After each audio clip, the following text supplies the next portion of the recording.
भारत में प्रवेश नहीं कर पाई? क्योंकि भारत के लोग शिव की आराधना में इतने डूब चुके थे कि घर घर में कंकर और शंकर समा गया था, तो प्रवेश कहां से करती? ये शिव के प्रति विश्वास जीत गया। और नहीं तो लोग तो आपने भी सुना होगा कि तीसरी लहर और भारी आ रही है, और भारी आ रही है, और भारी है, और आई थी, आने का उसका पूरा था, पर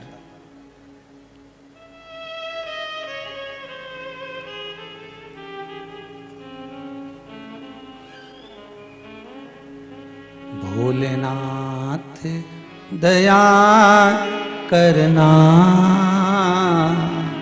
मैं तेरे भरोसे हूँ। भोलेनाथ दया करना, मैं तेरे भरोसे हूँ। ना घर के भरोसे हूँ, ना परिवार के भरोसे हूँ, ना घर के भरोसे हूँ, ना परिवार के भरोसे हूँ। भोलेनाथ दया करना, मैं तेरे भरोसे हूँ। भोलेनाथ दया करना, मैं तेरे भरोसे हूँ। आएंगे दुख, मनुष्य का शरीर मानव की देह है। ऐसा कौन व्यक्ति संसार में जन्मा जिसको दुख नहीं मिला? समस्या विकट है तो शंकर भी निकट है, घबराना नहीं है हमको। है समस्या, शिव भी तो है साथ में। कोरोना में ये चले गए, वो चले गए, ये दुख आ गया, वो दुख आ गया, तकलीफ आई, माना, पर विश्वास तो रखो उस शिव पर, भरोसा तो रखो उस शंकर पर। अब कौन दिलाने गया उसको सरकारी नौकरी? फॉर्म भी भरा था, भूल भी गई थी, पर बाबा की कृपा कुछ होती है। एक चावल का दाना, एक बेलपत्र, एक लोटा जल, एक पुष्प, आपका शिव मंदिर में जाना कोई साधारण नहीं।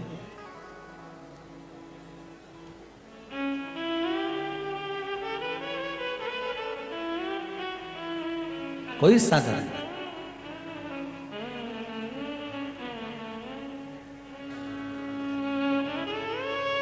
बस उससे निवेदन करो, एक भाव से, दिल से। जब शिव मंदिर में जाना तो एक आवाज, देखो कोई व्यक्ति निकल के जा रहा हो ना और नहीं देख रहा हो तो आवाज लगाओ जम के, अरे ओ कमलेश। कमलेश पलट के देखेगा, एक बार नहीं देखेगा, तुमने दूसरी बार लगाई आवाज तो देखेगा कि नहीं देखेगा? बोलो तो सही। वो नहीं देखा दूसरी बार भी तो तुम और जम के चिल्ला दो, कमलेश। वो नहीं सुने तो तुम और तेज चिल्ला दो, कमलेश। पलट के देखेगा कि नहीं देखेगा? अरे बोलो जम के, देखेगा नहीं? एक बार नहीं देखेगा, दो बार नहीं देखेगा, तीन बार नहीं देखेगा, चार बार नहीं देखेगा, पांचवी बार में तो देखेगा। उसी तरह तुम शंकर को पुकारते रहो, श्री शिवाय नमस्तुभ्यम। बोलो जम के, श्री शिवाय नमस्तुभ्यम, श्री शिवाय नमस्तुभ्यम, श्री शिवाय नमस्तुभ्यम। तुम पुकारते रहो। अभी नहीं देखेगा, थोड़ी देर बाद देखेगा, थोड़ी देर बाद नहीं देखेगा, बाद में देखेगा, और देखेगा जरूर। उसकी कृपा दृष्टि हम पर होगी जरूर। तुम भजन करो तो, शिव नाम लो तो, शंकर का स्मरण करो तो। मैं तेरे भरोसे हूं, हम उसके साथ।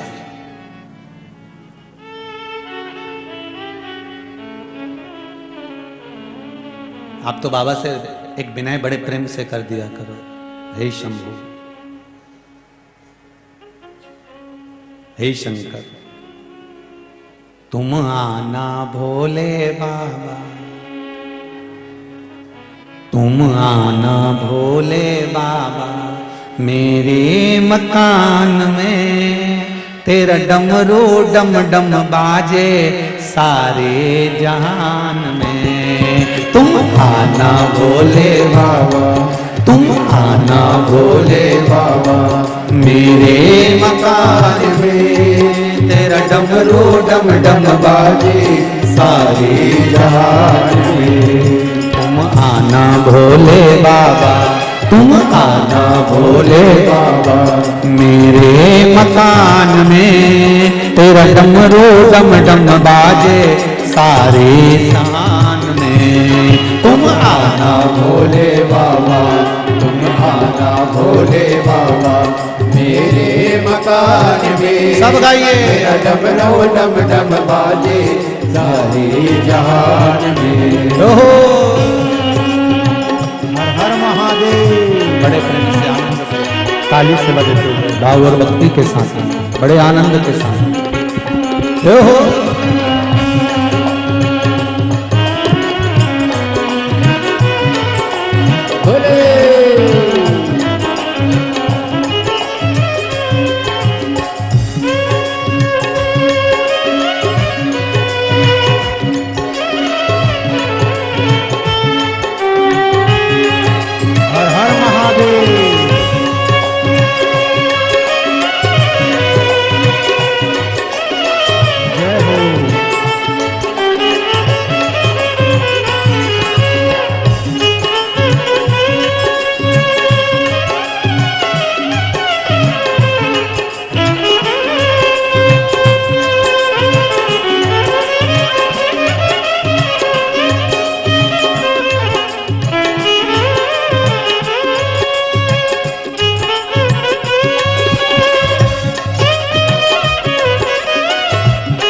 तुम पार्वती को लाना, संग गौरा जी को लाना, मेरे मकान में तेरा डमरू डम डम बाजे सारे जहान में। तुम आना भोले बाबा, तुम आना भोले बाबा, मेरे मकान में तेरा डमरू डम डम बाजे सारे जहान में।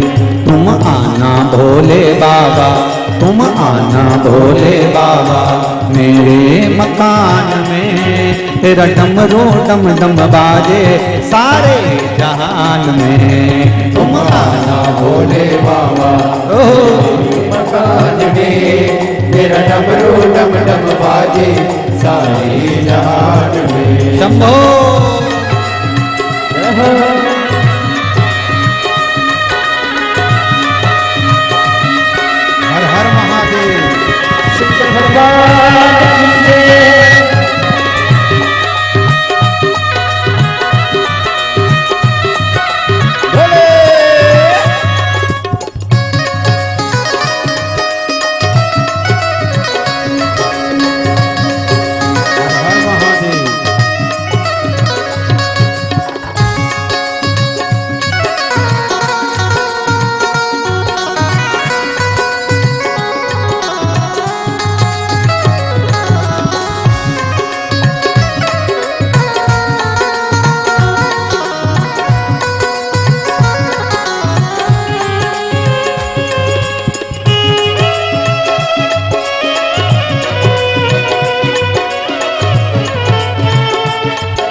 तुम राम जी को लाना, संग सीता जी को लाना, मेरे मकान में तेरा डमरू डम डम बाजे सारे जहान में। तुम राम जी को लाना, संग सीता जी को लाना, मेरे मकान में तेरा डमरू डम डम बाजे सारे जहान में। तुम आना भोले बाबा मेरे मकान में, तेरा डमरू डम डम बाजे सारे जहान में। तुम आना भोले बाबा मेरे मकान में, तेरा डमरू डम डम बाजे सारे जहान में।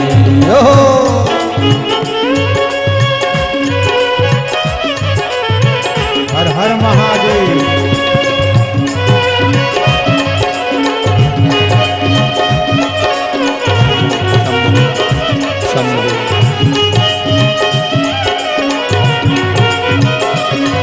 हर हर महादेव। जय हो।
लक्ष्मी जी को लाना, तुम विष्णु जी को लाना, संग लक्ष्मी जी को लाना, मेरे मकान में तेरा डमरू डम डम बाजे सारे जहान में। तुम विष्णु जी को लाना, संग लक्ष्मी जी को लाना, मेरे मकान में तेरा डमरू डम डम बाजे सारे जहान में। तुम आना भोले बाबा, तुम आना भोले बाबा, मेरे मकान में तेरा डमरू डम डम बाजे सारे जहान में। तेरा डमरू डम डम बाजे सारे जहान में। तेरा डमरू डम डम बाजे सारे जहान में। तेरा डमरू डम डम बाजे सारे जहान में। तेरा डमरू डम डम बाजे सारे जहान में। तेरा डमरू डम डम बाजे सारे जहान में। हर हर महादेव। भगवान शिव से तुम निवेदन तो करो, उससे जाकर विनती तो करो, उससे जाकर प्रार्थना तो करो। जब आप शिवजी से निवेदन करेंगे, प्रार्थना करेंगे, गला पकड़ रहा है राधे शंभु शंभु।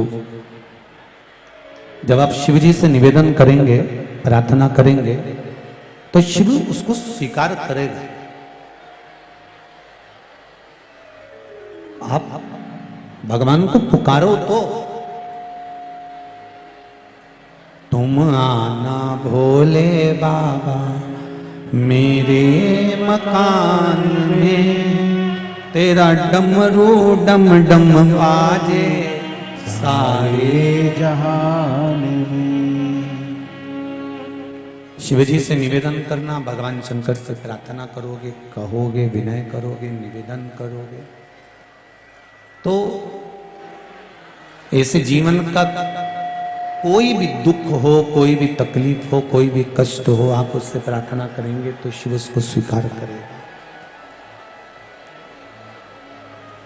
मूल मंत्र का जाप करेंगे, श्री, साथ में बोलेंगे एक बार, अलग से नहीं, श्री शिवाय नमस्तुभ्यम। पहले भी कथा में कहा, ये मंत्र जब जब आए तब अपने हृदय की बात शिव जी से कह देना कि बाबा मैं इसलिए कथा सुन रही हूं, मेरी ये मन की मुराद है, इसको पूरा कर देना। ये मन की मुराद है, इसको पूरा कर देना। साथ में बोलेंगे श्री शिवाय नमस्तुभ्यम, श्री शिवाय नमस्तुभ्यम, श्री शिवाय नमस्तुभ्यम। भगवान देवाधिदेव महादेव से कहेंगे तो वो स्वीकार करेगा। शिव ओघड़ी है, शिव दयालु है, शिव दातार है, शिव करुणा सागर है, और उसकी करुणा के बिना कुछ नहीं हो सकता।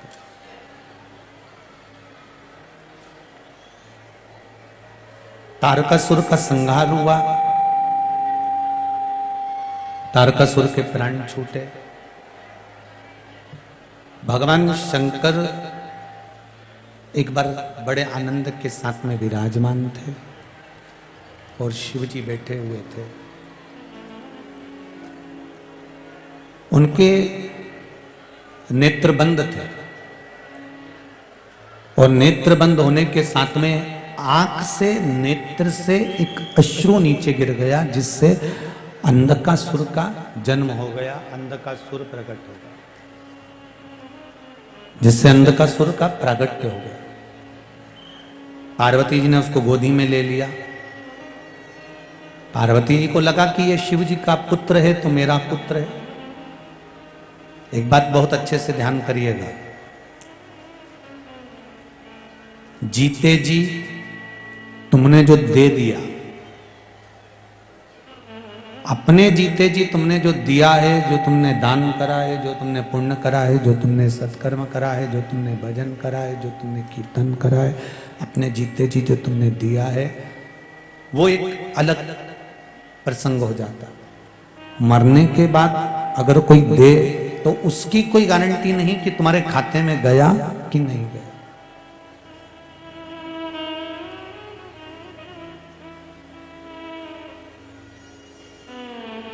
आप जीते जी क्या कर रहे हैं? आपने जीते जी कितना भजन करा, कितना कीर्तन करा, कितना स्मरण करा, कीर्तन नाम जाप करा, कितना भगवत स्मरण करा, ये आपके ऊपर।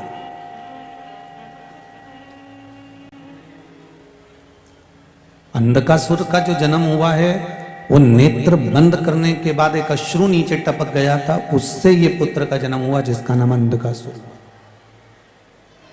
शिवजी ने माता पार्वती से कह दिया, पार्वती इस अंधकासुर को ले जाके तुम समुद्र के अंदर डाल दो, इसको समुद्र के अंदर पटक दो। पार्वती जी जाना नहीं चाहती।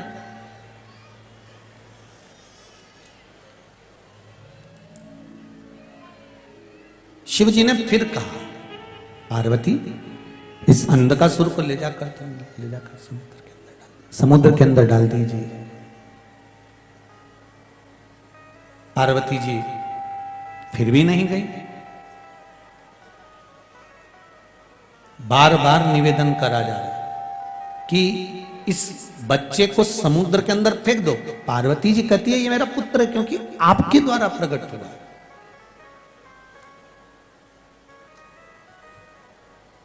और जो आपके द्वारा प्रकट हुआ है तो वो तो मेरा पुत्र ही हुआ ना।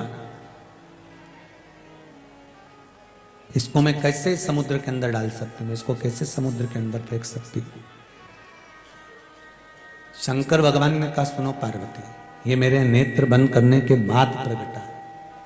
अगर नेत्र खुले रहते और तब ये प्रकट होता ना तो मैं इसको रोक लेता, पर ये मेरे नेत्र बंद करने के बाद प्रकटा है, इसलिए इसको ले जाकर आप समुद्र के अंदर डाल दीजिए महाराज।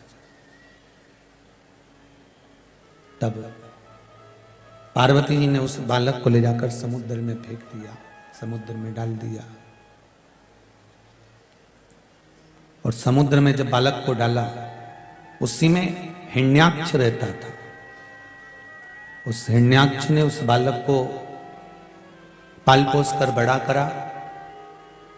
भगवान का बड़ा अवतार हुआ, उस अवतार में हिरण्याक्ष को मार दिया गया। जब हिरण्याक्ष मर गया तब अंधकासुर ने उपद्रव मचाना प्रारंभ करा और उपद्रव मचाते मचाते मचाते मचाते उसने ये धारण कर लिया कि अब मृत्यु लोक में कहीं पर भी अगर कोई देव विराजमान है, मृत्यु लोक में कहीं देवताओं का अगर पूजन हो रहा है, स्मरण हो रहा है, अर्चना हो रही है, मंत्र जाप हो रहा, गला पकड़ रहा है, मंत्र जाप हो रहा हो, स्मरण हो रहा हो, नाम जाप हो रहा हो, तो उससे उसको वंचित कर दिया, उससे उसको हटा दिया।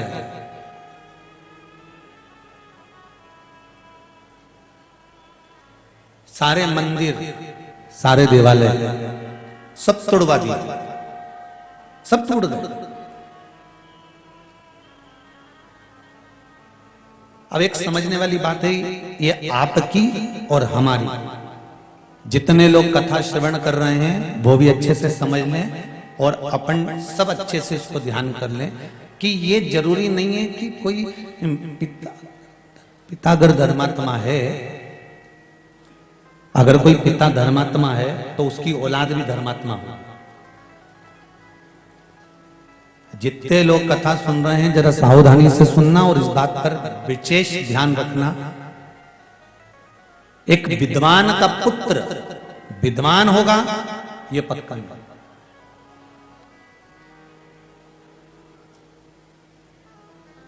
एक धर्मात्मा का पुत्र धर्मात्मा होगा ये पक्का नहीं, एक पुण्यात्मा का पुत्र पुण्यात्मा होगा ये पक्का नहीं है। हाँ, पर एक बात पक्की है, जन्म देने वाली मां यदि धर्मात्मा है तो पुत्र भी धर्मात्मा होगा। जन्म देने वाली मां अगर पुण्यात्मा है तो पुत्र भी पुण्यात्मा होगा। जन्म देने वाली मां अगर सत्कर्मी है तो पुत्र भी सत्कर्मी होगा। ये माता का गर्भ जो होता है ना, इस गर्भ का जो स्मरण होता है, बस उसी स्मरण का सुख संपूर्ण विश्व को प्राप्त होता है। स्वामी विवेकानंद को जन्म देने वाली भी मां है और राम जी को जन्म देने वाली भी मां है, भगवान कृष्ण को जन्म देने वाली भी मां है, कंस को पैदा करने वाली भी मां है और रावण को पैदा करने वाली भी मां है। बस जिस समय बालक बच्चा माता के गर्भ में होता है उस समय पर उस माता ने कितनी शिव महापुराण की कथा सुनी है ये उसके जन्म के बाद मालूम पड़ता है। कितना भजन किया, कितना स्मरण किया, कितना दान करा, कितना पुण्य करा, कितना सत्कर्म करा, ये उसके जन्म के बाद मालूम पड़ा।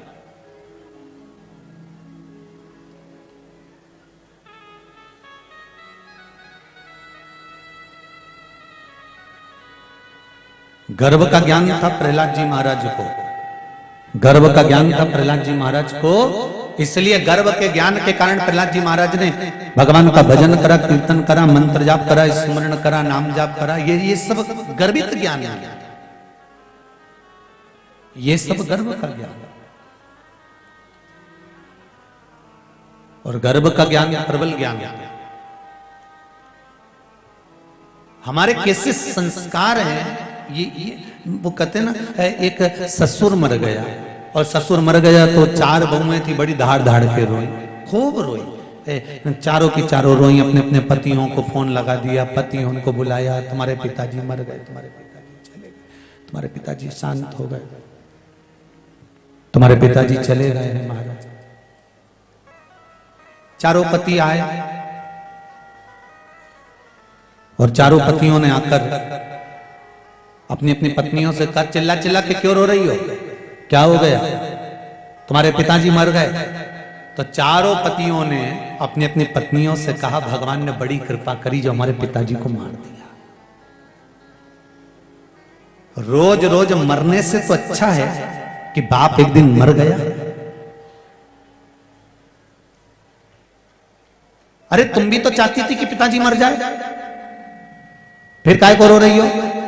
चारों बहुएं बोली, तुम्हारा बाप मर गया इसके लिए थोड़ी ना रो रहे हैं, तो तुम्हारा पिता मर गया उसके लिए थोड़ी ना रो रहे हैं, तो वो तिजोरी की चाबी ना जाने का धर गया इसलिए रो रहे हैं। और सुनो,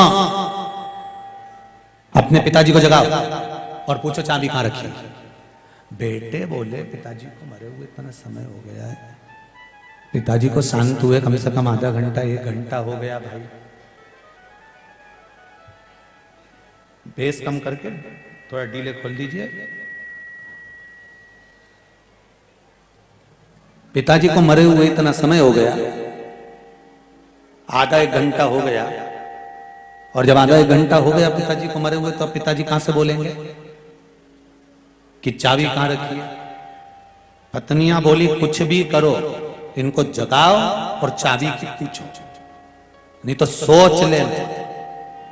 अब बेचारे चारों की चारों गए, डॉक्टर साहब के पास पहुंचे। डॉक्टर साहब इसको कोई इंजेक्शन वगैरह आता हो, पिताजी थोड़ी देर के लिए जाग जाएं और बता दें कि चाबी कहां रखी है, बस उतने में तुम्हारा काम हो जाएगा। डॉक्टर साहब बोले 80,000 का एक इंजेक्शन लगेगा। बाबा जी जग जाएंगे, पिताजी जग जाएंगे, तुम सामने खड़े रहना, चाबी का पूछ लेना, वो मर जाएंगे। ज्यादा देर नहीं रुकेंगे, इतना याद रखना। तुम तो लगाओ इंजेक्शन, लाओ 80,000। बहुओं से कहा लाओ 80,000।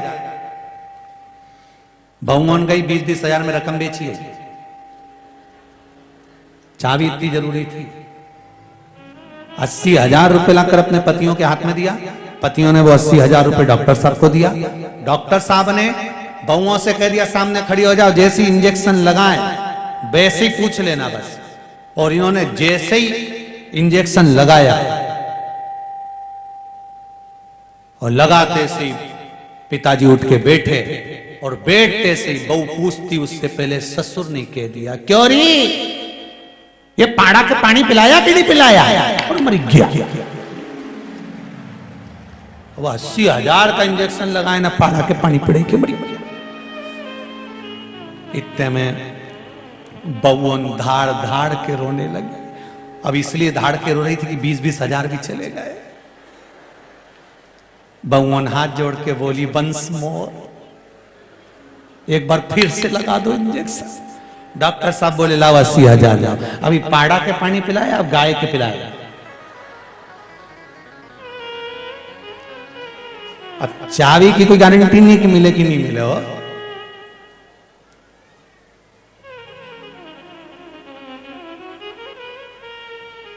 ये जरूरी नहीं है कि आप धर्मात्मा हो तो धर्मात्मा ही होगा। माता जैसी हो, माँ अगर संस्कारित है, माता अगर पुण्यभागी है, माता अगर धर्मात्मा है, पुण्यात्मा है, सत्कर्मी है, भजनावली है, कीर्तनी है, स्मरण करने वाली है, नाम जाप करने वाली, नाम जाप नाम स्मरण में डूबी हुई है, तो संतान भी वैसी ही होगी। संतान भी वैसी।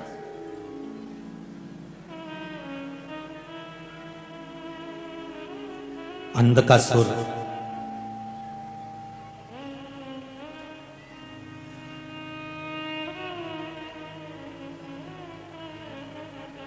अपने दूतों से कहते हैं जाओ अब मुझे विवाह करना है, जो बहुत सुंदर हो, मैं उसी से शादी करूंगा। इसने एक वर मांगा था, अंधकासुर ने तप कर कर भगवान से वर मांगा था कि मुझे वर दीजिए कि मेरे प्राण ना छूटे।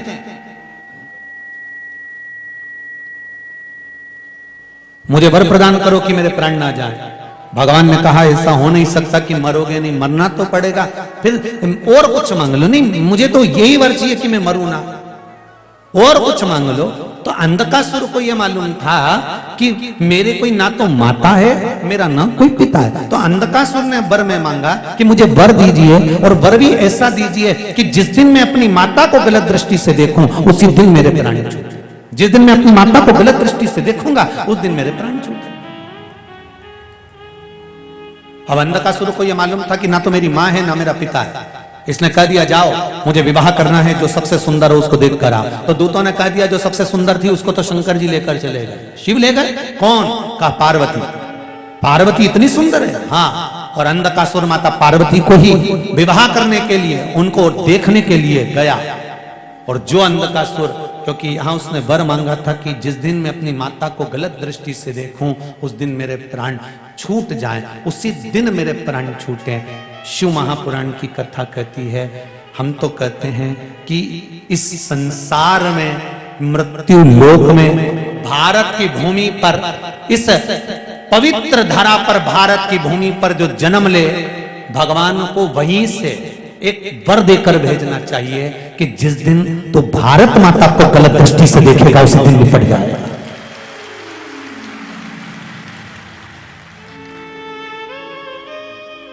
ये वो मां है। हरिचंदन है इस देश की माटी, तपोभूमि हर ग्राम है, हर वाला देवी की प्रतिमा, बच्चा बच्चा राम है। जिसके सैनिक समर भूमि पर गाया करते गीता है, उसी माटी के हल्के नीचे खेली करती सीसा है। कुछ सहज है।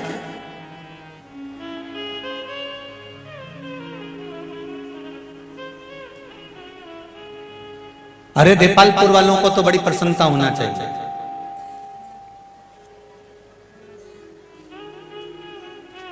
इस संपूर्ण कार्यक्रम को प्रशासन के 600 पुलिस वाले तो चारों तरफ लगे होकर संभाल रहे हैं। पूरा प्रशासन इसको संभालने में लगा है और उसके साथ कदम से कदम मिलाकर अगर कोई खड़ा है तो आरएसएस, बजरंग दल और हिंदू जागरण मंच के लोग खड़े हो। विश्व हिंदू परिषद, हिंदुत्व समितियां, हिंदू जागरण मंच के जितने सदस्य हों, स्वयंसेवक जितने लगे हुए हैं, बजरंग दल के जितने लोग लगे हुए हैं, किसी ना किसी रूप में इस कार्यक्रम को सफल करने में लगे हुए। और पूरा देपालपुर जितने इस पंडाल में नजर आ रहे हैं उससे दुगने रोड पर है, और जितने रोड पर हैं उससे दुगने लोगों की छतों पर बैठे हुए कथा कर स्नान कर रहे हैं। कल जब हम निकल कर जा रहे थे तो बसों का ढेर लगा हुआ था। समिति ने कम से कम 20-25 तो पार्किंग बनाई थी।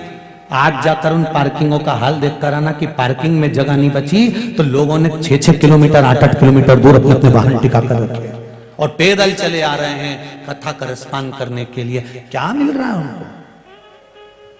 क्या मिल रहा है उनको? उनको केवल इतना मिल रहा है कि आज अगर हमारे घर के बेटे, बहू, बच्चे अगर धर्म के प्रति जागृत नहीं हुए तो आने वाला समय हमको नीचे गिरा देगा और बाद में रोना पड़ेगा।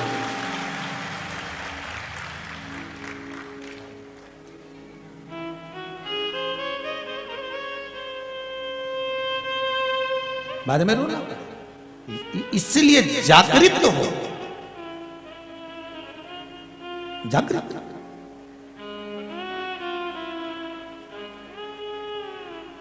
आता है संसार, ये अंध का सुर कह रहा है मां को गलत दृष्टि से देख लिया, माता को।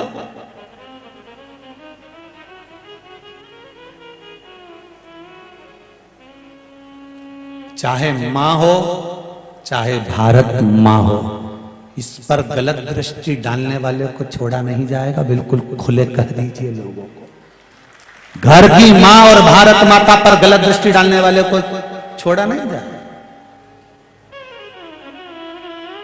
मां है ये। महाराज गलत दृष्टि दे दी अंधकासुर ने, बस मां की आंख में से आंसू बह रहा है। पार्वती मैया क्या कर सकती है? एक बेटा जब अपनी माता को अपशब्द कहता है ना, मां उसको मार भी नहीं सकती और मार भी देती है ना तो रो लेती है। मां क्या करती है? रोती है। पार्वती जी रो रही है। शिव जी ने पूछा क्यों रो रही हो पार्वती? पार्वती जी कहती हैं जिस बेटे को मैंने गले से लगाया था, जिसको मैंने अपना पुत्र कहा था, वो पुत्र मुझे गलत दृष्टि से देख रहा है। वो पुत्र मेरा गलत दृष्टि